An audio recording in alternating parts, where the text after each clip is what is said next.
আজকে বানাবো পটল বাটা। পটল বাটার জন্য লাগছে রসুনের পরিমাণটা একটু বেশি লাগবে, আদাটা সামান্য লাগবে একবার, আর কিছু কাঁচা লঙ্কা স্বাদ মতো। পটলটা ধুয়ে 15 মিনিট জল ঝরিয়ে মিক্সিতে পেস্ট করব।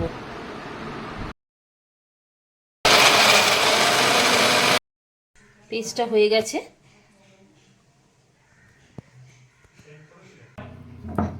এটা বানাতে আদা রসুনটা একটু থেঁতো করে নেব। গ্যাসটা জ্বেলে নেব। এবার কড়াটা বসাবো। এবার কড়ায় সরষের তেল দেব।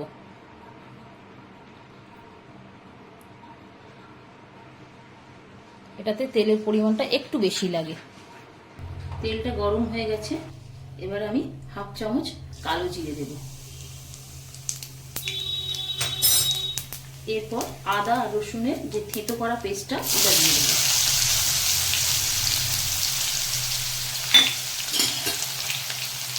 একটু নাড়াচাড়া করে পটল বাটাটা দিয়ে দেব।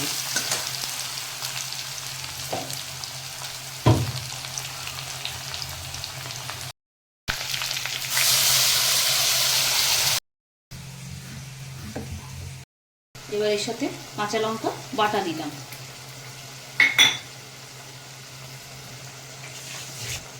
এবার আন্দাজ মতো নুন আমি 1 চামচ দিলাম।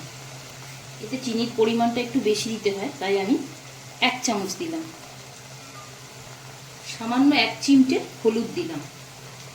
এবার এটাকে 30 মিনিট মোটামুটি একটা আঁচে রেখে, না জোরে না আস্তে, এবার একটা হালকা গ্যাসে রেখে নাড়াচাড়া করতে হবে। এবার এটাকে 30 মিনিট নাড়াচাড়া করতে হবে। জলটা শুকিয়ে গেলে, এর তেল ভেসে গেলে তারপর এটাকে নামাবে। 30 মিনিট হয়ে গেছে। এবার আমাদের পটল বাটা রেডি। এবার আমি নামাবো। রেডি আমাদের পটল বাটা।